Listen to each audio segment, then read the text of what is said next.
Board Member Abby Friedman.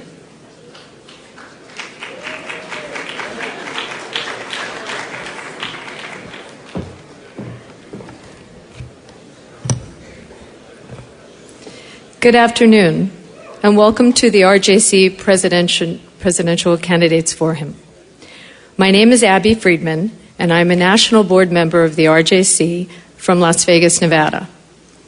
As you know, Yiddish is a great language. It expresses feeling and character.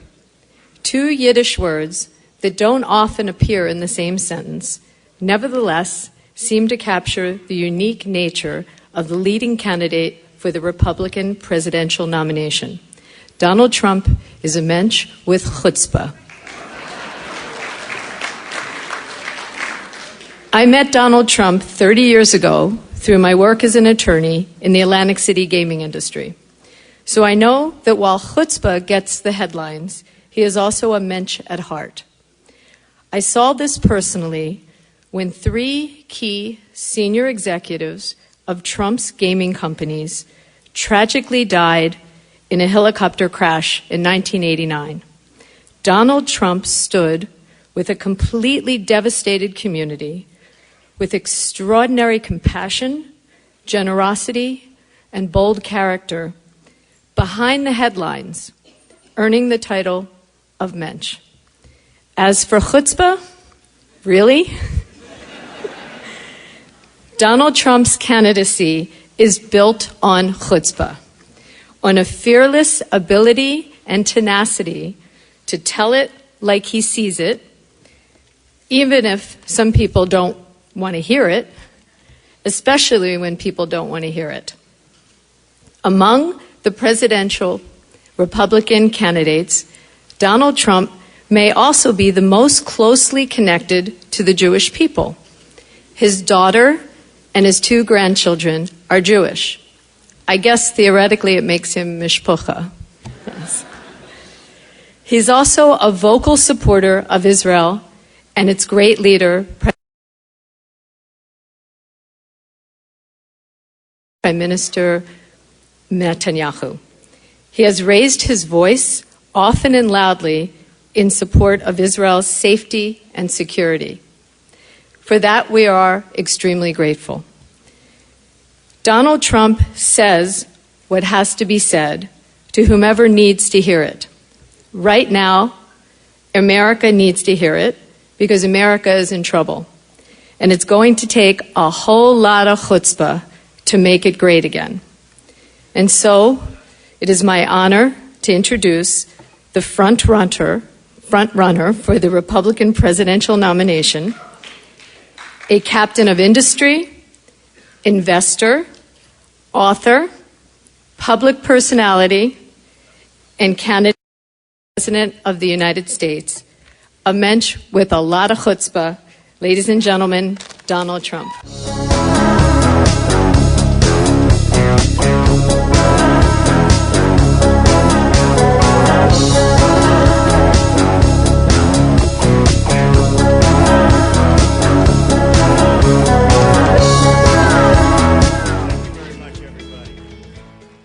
You just like me because my daughter happens to be Jewish, right? She has a great husband, Jared, and I'll tell you what, Ivanka could not be happier, and she's very proud. The only bad news, I can't get her on Saturday. I call and call. I can't speak to my daughter anymore on Saturday, but that's okay. It's an honor to be with you, and I've devoted so much time over my life to Israel, and the other politicians, they can talk, but believe me, they haven't done what I've done. I've received many, many awards. I was the Grand Marshal of the Israeli Day Parade at a very dangerous time when people said, don't do it. I walked up Fifth Avenue. I'm looking up for lots of trouble. But I said, no way that I'm not going to do it. And it was a rough time, as you know. It was 2004, and it was a tremendously successful parade, maybe the most successful parade that they ever had. So I'm in a different position than the other candidates because I'm the one candidate, I don't want any of your money. I want your support, but I don't want your money. I'm self-funding my campaign. It's been an amazing experience for me because I have very little money invested so far. I thought by this time I'd have about $30 million in ads, and I have none. Although I took a small radio commercial the other day in Iowa. But we have virtually no money invested in ads or advertising. And I think you as business people will feel pretty good about this and respect it. And at first I was embarrassed by it. I said, well, you know, I think we're going to have to spend money just to spend money, but it's not really like a good thing to do because I am in first place by a lot. It's not even close. Every single poll, every single state. The numbers just came in 3 minutes ago in New Hampshire, the PPP poll. Trump at 27. The next one is 13, 10, 9, 8, 5, and the rest are off the board. They have to drop out pretty soon, I guess, right? Most importantly, favorability.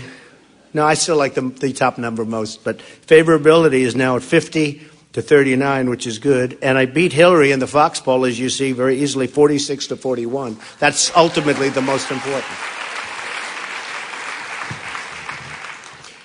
And, you know, I've been a tremendous fan, and I've been a tremendous contributor. I've given a lot of money recently to Hatzalah, $100,000 emergency response. They do a fantastic job. And my father, Fred, was always a big supporter. So I grew up in that environment. I grew up in Brooklyn, Queens, and Israel was always very paramount in our mind. In fact, I've been sometimes criticized because I receive so many awards from Jewish groups, and they look at my wall. It's loaded up.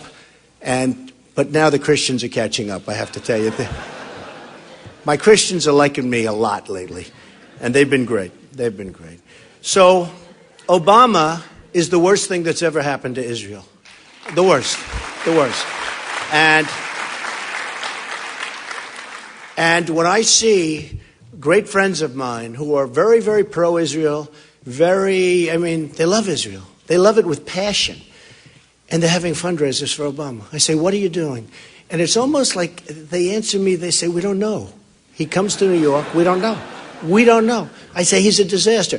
I really believe the Iran deal. Look, I'm a negotiator like you folks. We're negotiators. We don't build gas stations in the middle of, as you know, Afghanistan for $43 million. Can you imagine this? A small gas station. $43 million. And then they use the wrong kind of terminal because they don't sell that type of gas.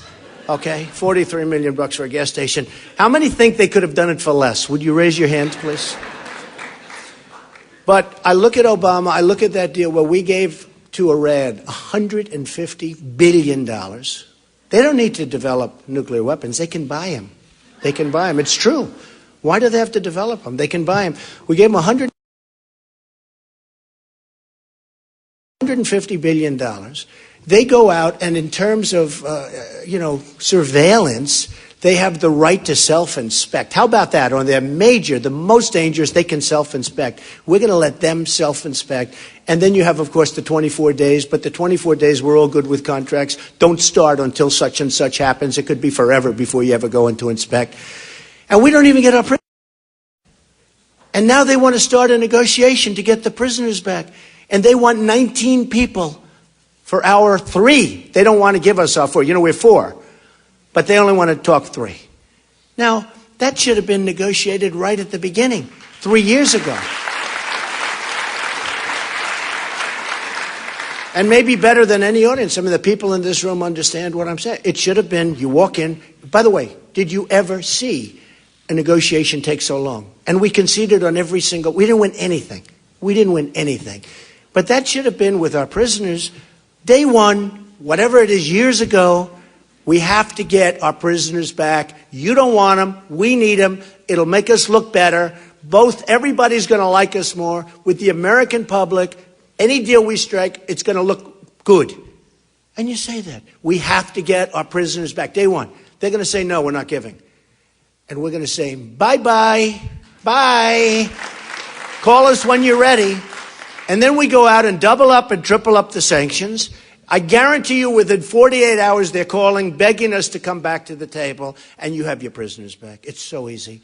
Now, the president, you saw that, and John Kerry, who is probably the worst negotiator I've ever seen. No, he's the worst negotiator I've ever seen. He did not read The Art of the Deal, folks, I can tell you that. No, he's one of the few. He's one of the biggest selling of all time, a business book of all time. He didn't read it. And Obama definitely didn't read it. Obama. Ay, ay, ay. Oh. But they said, this is hard to believe, but this is what they said. A lot of press back there, so I have to say everything exactly correct, because if I don't, I end up with it. They said we didn't want to complicate the negotiations by asking for the prisoners. It's really complicated. We want our prisoners back. Oh, so complicated. They said they didn't want to. So now we're going to end up making a new deal probably at some point. I tell you this. Look, I just tell you this. If I win, before I take office, I guarantee those prisoners are going to be back. They're going to be back. I guarantee you that. They're going to be back. Now, our president doesn't want to use the term. We had another event which probably was, the one yesterday, probably was related. It always happens, but probably was. When I heard about it, I figured maybe not, but it turns out probably was related. Radical Islamic terrorism. And I'll tell you what, we have a president that refuses to use the term. He refuses to say it. There's something going on with him that we don't know about.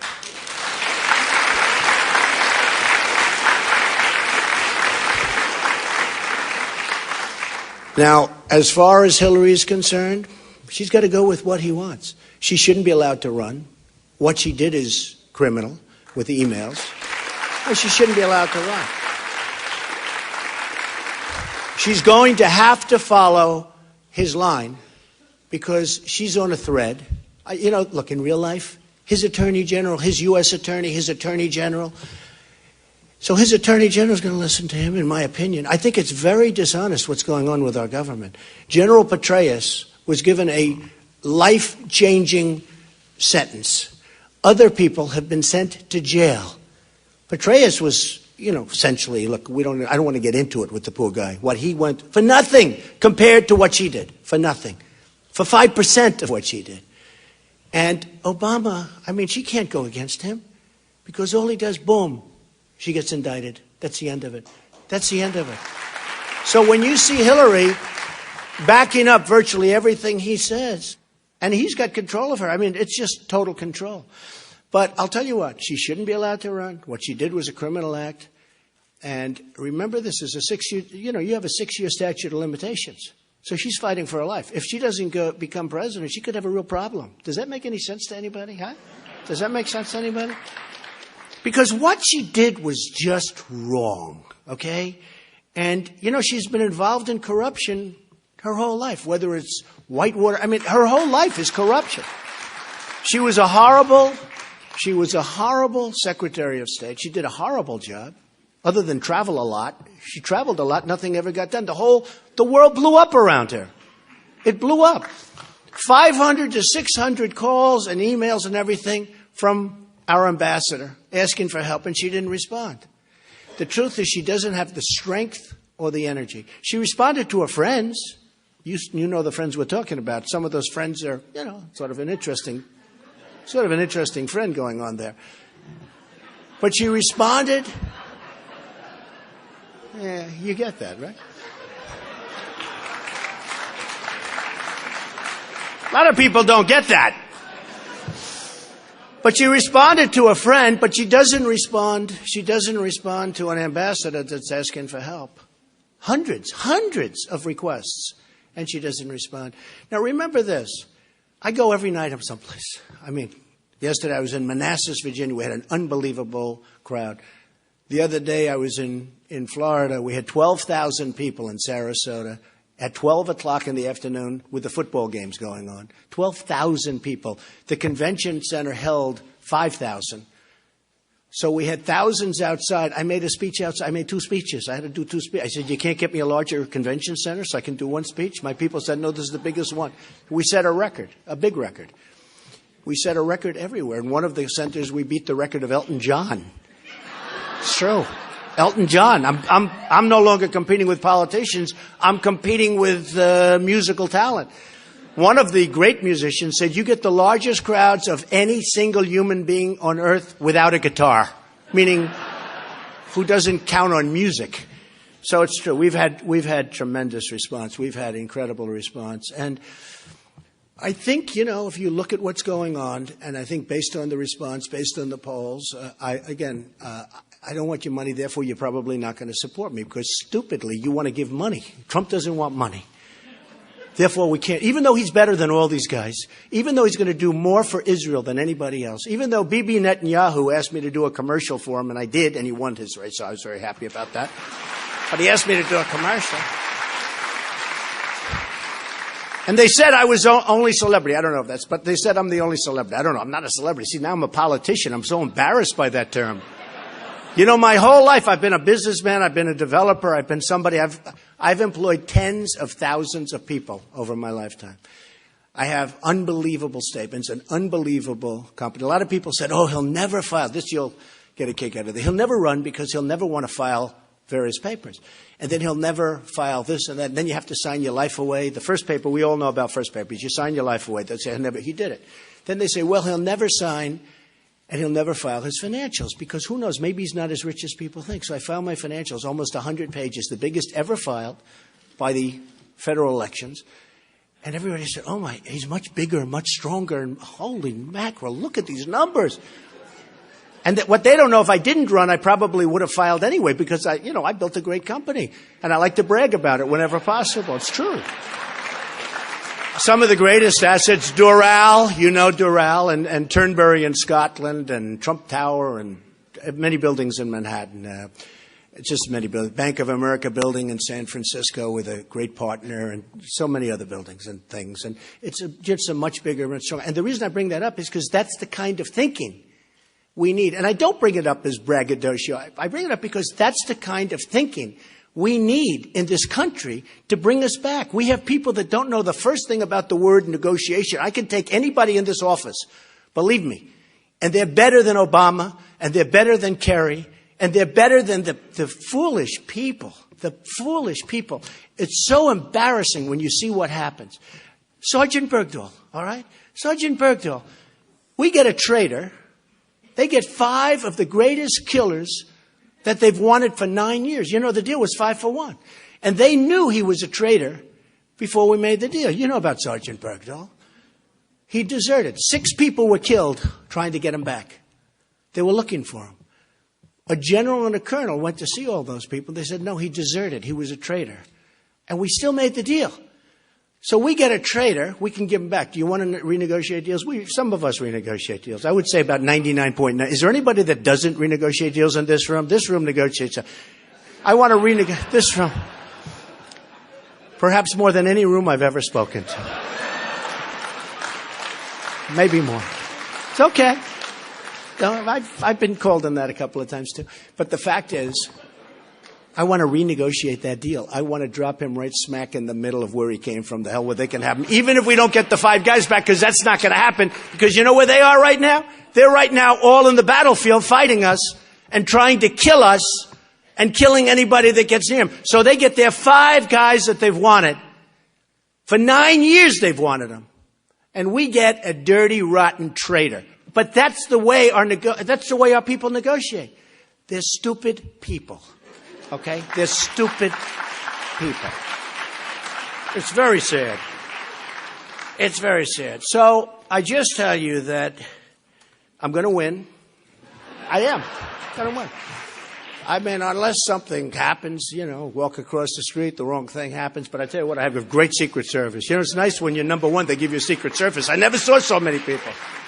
Talented people, great people. But I believe I'm going to win. I really have just a great feeling about it. And, my life has been about winning. I've won. And my life has been about winning. And that's what I want to do for the country. And if people say about my company and deals and you can do this deal, that deal, I have no interest. It's like the other day, Ivanka, she's doing so great. Dad, we can buy this wonderful office building. I said, honey, who cares? How can you talk to me about such trivial things, Ivanka? It's amazing. See, now I'm dealing in trillions. I never heard of trillions before. With this, we owe $19 trillion. We just signed a budget that's so bad. And the Republicans, we know where the Democrats are coming from. But these Republican politicians, They go to Washington, and they're going to end Obamacare, which I'm doing, by the way. I'm terminating. It's going to be repealed and replaced with something much better. But they go to Washington, and they're going to do this, and they're going to do budgets. Like, I heard the guy before me, we're going to work in the budget.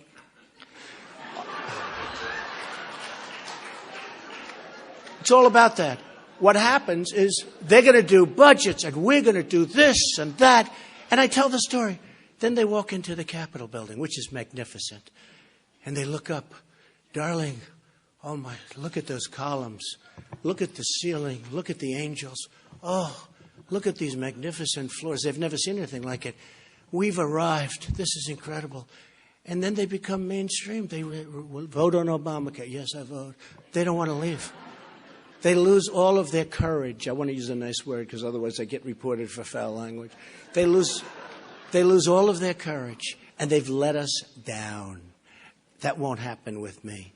So again, you're not going to support me, even though you know I'm the best thing that could ever happen to Israel. And I'll be that. And I know why you're not going to support me. And, you're not going to support me because I don't want your money. Isn't it crazy? No, it's true. If I wanted your money, I think I'd have a damn good chance. And I think I'd get more money than anybody else. Do you know the money I have turned down? This has not been my life, turning down money. Guys want to give me millions. I would have made poor Jeb Bush. I mean, this poor guy with this low energy. It's sad. No, it's sad. I came up with that term. It became so defining. It's like having it on his forehead. I am low. No, it's sad. He raised $125 million, which means he's controlled totally controlled by the people that gave him the money. That's why you don't want to give me money, okay? But that's okay. You want to control your own politician. That's fine. Good. But I will think about that, folks. Don't worry about it. I understand. Hey, 5 months ago, I was with you. Who was better than me? Who is better than me? I gave $350,000 to the Republican Governors Association. I never even got a letter of thank you. It's true. $350,000. I didn't receive one letter, not one letter from one governor. Stupid. The good thing is I don't give any. Why would I give any more? You don't get a thank you letter? Politicians, remember this, politicians forget. Politicians generally aren't competent. And the one thing they are good at is getting elected. And that's what you're going to end up having. But I would love your support, but I don't want your money, and I appreciate it. Now let's take some questions, okay? Good.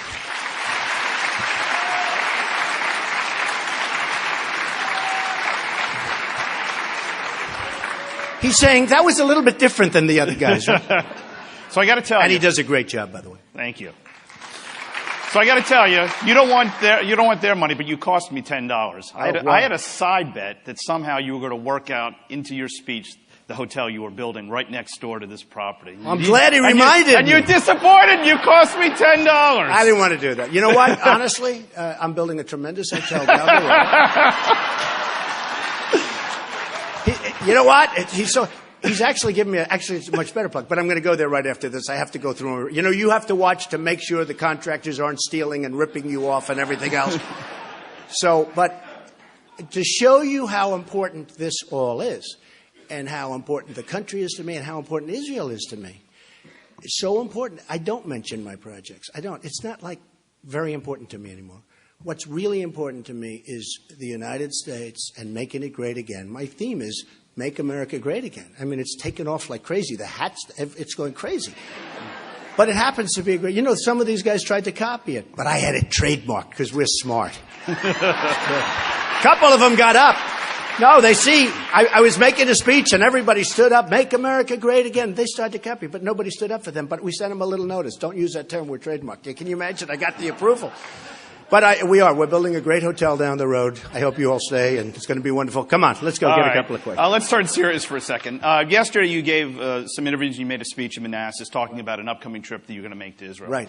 You also talked about how you wanted to raise some questions regarding, in talking about the Israeli-Palestinian issue, you raised some questions about Israel's commitment to peace that I'd love for you to yeah. Well, I raised questions. And you said Israel's going to have to make some tough sacrifices. Yeah. So to this group here, those tough sacrifices, does that mean return to the 67 borders, dividing Jerusalem? What does that mean to you? I'll tell you exactly.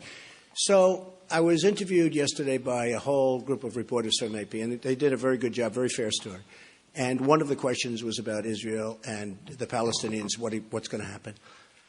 I said, I use that as an example of some deals that are maybe the hardest deal ever in history to make of any deal. Can we think of any time? We all have tough deals, right? You know, we have some good, some... Is that Sam? How are you, Sam? Good man. Good man. Very nice to see you. I know everybody in this audience. But I said, people are going to have to make sacrifices one way or the other. I believe, because I'm a deal maker, I believe that I can put both sides together. But I said it'll take 6 months. At the end of 6 months, and maybe sooner, because, you know, with us, we have a deal instinct, a lot of us. And you walk into a room, you can tell almost like in 2 seconds whether or not you're going to make a deal. I will know very quickly whether or not I'll be able to put that deal together. I use that in this interview as an example of perhaps the hardest deal in history to put together. There's probably no tougher deal. If I could do that, it would make me so happy because there's so much violence, so much death, and just been going on for so many years.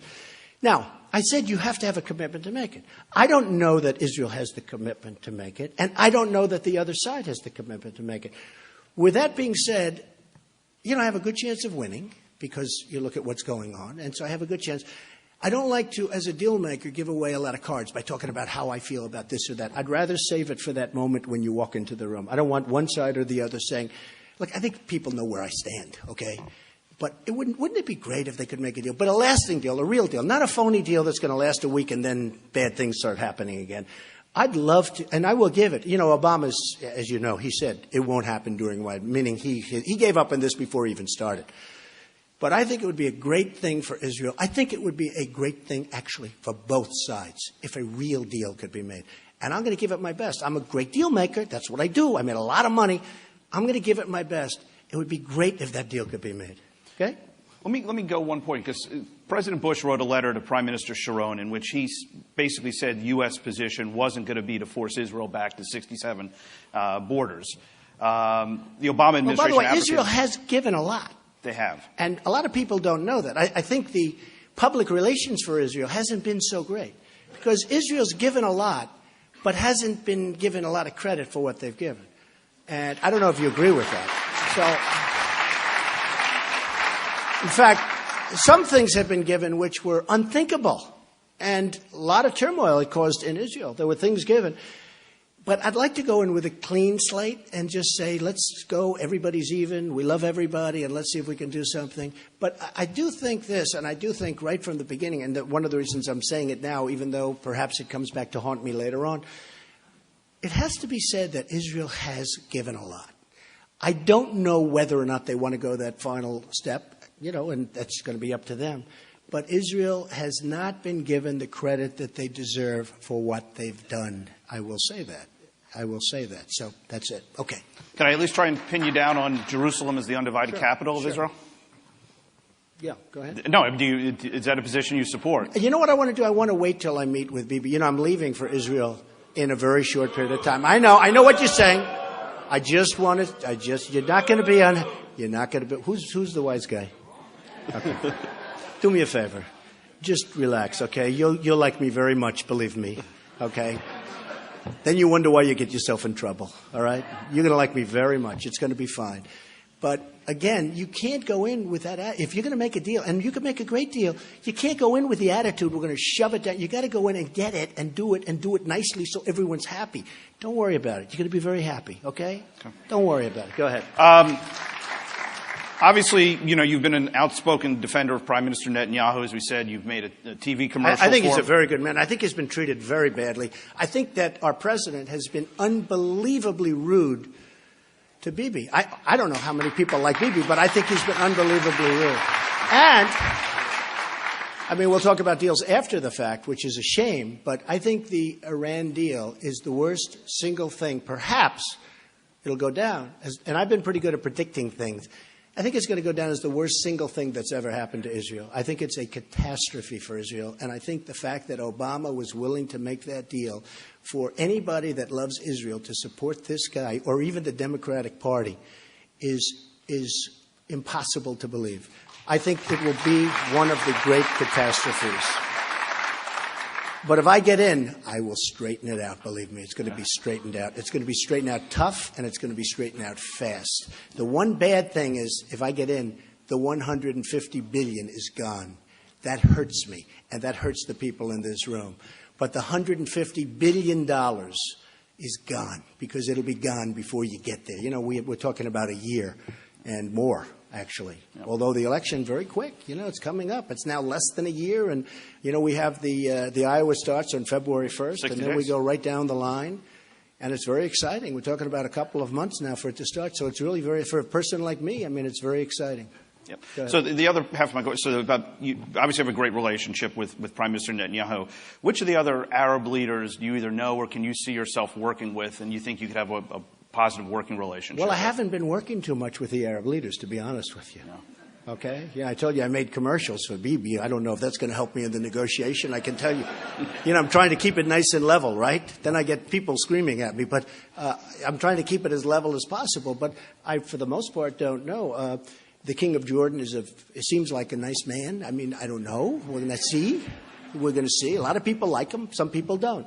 But I think I will probably be able. What my history is, you know, I took some heat because I get along with Democrats, I get along with liberals, I get along with conservatives, I get along with Republicans, I get along with everybody. That's what I was. I'm a business person. I get along with everybody. We have to get along with everybody. And I took some heat, and I always explain it. I say, wait a minute. I'm a business person. I got to get along with everybody. I live in Manhattan. It's all Democrat. I mean, it's virtually all. Republicans don't even run people for the most part. And if they do, they're going to get, you know, they're 5%. They get a very small percentage of the vote. Got to get along with everybody. I think that's going to be a tremendous asset because right now we have gridlock in Washington. We have people that they don't talk. You know, I remember years ago, because I've been a very political person, always on the other side, but always very political. But years ago, the Republicans and the Democrats, they used to like each other. They'd get along. They'd have dinner together. They'd argue and they'd fight and they'd disagree and we'd have, you know, different views on things. But in the evening, they'd go out and they'd have dinner together with their families. You don't see that anymore. There's total hatred and there's total gridlock. I'll give you one point, which I think is important. Corporate inversions, right? So you have companies leaving the United States, and they're leaving because of better taxes and better a lot of things. A lot of things are better. But they're leaving. Pfizer. How good is Pfizer? Thousands and thousands of jobs are going to be lost.